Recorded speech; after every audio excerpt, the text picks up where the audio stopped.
ஆன்மீக தகவல் டிவி என்றும் சப்ஸ்கிரைப் பண்ணுங்க, லைக் பண்ணுங்க, கமெண்ட் பண்ணுங்க. லைக் பண்ணுங்க, ஷேர் பண்ணுங்க, மறக்காம சப்ஸ்கிரைப் பண்ணுங்க.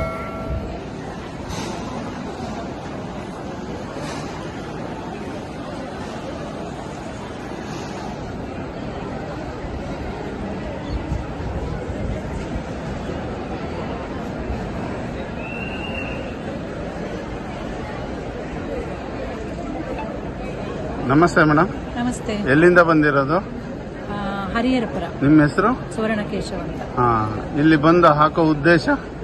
ಇಲ್ಲಿ ಮಂತ್ರಾಲಯಕ್ಕೆ ಬಂದ್ರ ಹಾಕೋ ಉದ್ದೇಶ ನಮಗೆ ಒಂದು ಗುರುಗಳ ಆಶೀರ್ವಾದ ಸಿಕ್ಕಲಿ, ದೊಡ್ಡ ದೊಡ್ಡ ರಂಗೋಲಿ ಬರೆಯೋಕ್ಕೆ ಶಕ್ತಿ ಬೇಕು, ಗುರುಬಲ ಬೇಕು, ಹಾಗಾಗಿ ಆಶೀರ್ವಾದ ಸಿಕ್ಕಲಿ ಅಂತ. ಎಲ್ಲೋ ಮಾಳೂರು ಅನ್ನುವಲ್ಲಿಗೆ ಗುರುಗಳು ಬಂದಿದ್ರು. ಆಗ ನನ್ನ ಪರಿಚಯ ಹೇಳಿದ್ರು, ಇವರು 5 ಎಳೆ ರಂಗೋಲಿ ಬರೀತಾರೆ ಅಂತೆಲ್ಲ ಹೇಳಿದ್ರು. ಆಗ ಗುರುಗಳು ಒಂದ್ಸಲ ಮಂತ್ರಾಲಯಕ್ಕೆ ಬಂದು ಸೇವೆ ಮಾಡಮ್ಮ ಅಂತ ಹೇಳಿದ್ರು. ಹಾಗೆ ನಾನು ಅಲ್ಲಿ ಪ್ರೇಮಕ್ಕನ ಹತ್ರ ಹೇಳ್ತಾ ಇದ್ದೆ, ನಾವು ಒಂದು ದಿವಸ ಹೋಗೋಣ ಅಂತ. ಅವರ ಆಶೀರ್ವಾದದಿಂದನೇ ನಾವು ಇಲ್ಲಿ ಬಂದಿದ್ದೀವಿ.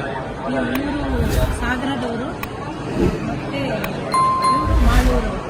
ಹಾಗೆ ನಾವು ಶಿವಮೊಗ್ಗ ಸೈಡೆಲ್ಲ ಹಾಕುವಾಗ ಇವ್ರುಗಳನ್ನೇ ಕರ್ಕೊಳ್ತೀವಿ. ಇನ್ನು ಬೆಂಗಳೂರು ಸೈಡಲ್ಲಿ ಹಾಕುವಾಗ ಅಲ್ಲೊಂದು ಟೀಮ್ ಇದೆ, ಹರಿಹರಪುರ ಆ ಕಡೆ ಹಾಕುವಾಗ ಅಲ್ಲೊಂದು ಟೀಮ್ ಇದೆ. ಹಂಗೆ ಎಲ್ಲೆಲ್ಲಿ ಹೋಗುವಾಗ ಯಾರ್ಯಾರು ಅನುಕೂಲ ಆಗುತ್ತೋ ಅಲ್ಲಿ ಕರ್ಕೊಂಡೋಗಿ ರಂಗೋಲಿ ಬರೀತೀವಿ.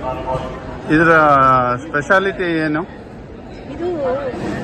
ಇದರಲ್ಲಿ ಬಿಂದು, ರೇಖೆ, ವರ್ಧಿನಿ, ವರ್ತುಲ, ಶಂಖ, ಚಕ್ರ, ಗದೆ, ಪದ್ಮ ಎಲ್ಲ ಇದೆ. ಈ 5 ಎಳೆ ಇದರಲ್ಲಿ ಕಾಣುತ್ತಲ್ವ, ಅದೆಲ್ಲ ಏಕಕಾಲದಲ್ಲೇ ಬರೆಯೋದು.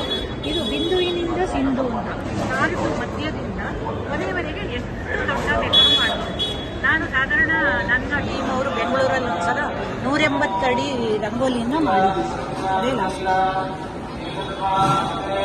ಗುರುಗಳು ಬಂದು ನೋಡಿದ್ರಾ? ನಿನ್ನೆ ಅರ್ಧ ರಂಗೋಲಿ ಆಗುವಾಗ ಬಂದಿದ್ದಾರೆ ರಂಗೋಲಿ ನೋಡಕ್ಕೆ. ಆದ್ರೆ ನಾವು ಈಗ ಈ ಬಿಸಿಲಲ್ಲೂ ಕಾಯ್ತಾ ಇರೋದು ಗುರುಗಳು ರಂಗೋಲಿ ನೋಡಿದ್ರ ಮೇಲೆ ಹೊರಟು ಹೋಗೋಣ ಅಂತ ಒಂದು ಆಸೆಯಿಂದ ಕಾಯ್ತಾ ಇದ್ದೀವಿ. ನಮಸ್ತೆ ಮೇಡಮ್. ನಮಸ್ತೆ ಸರ್.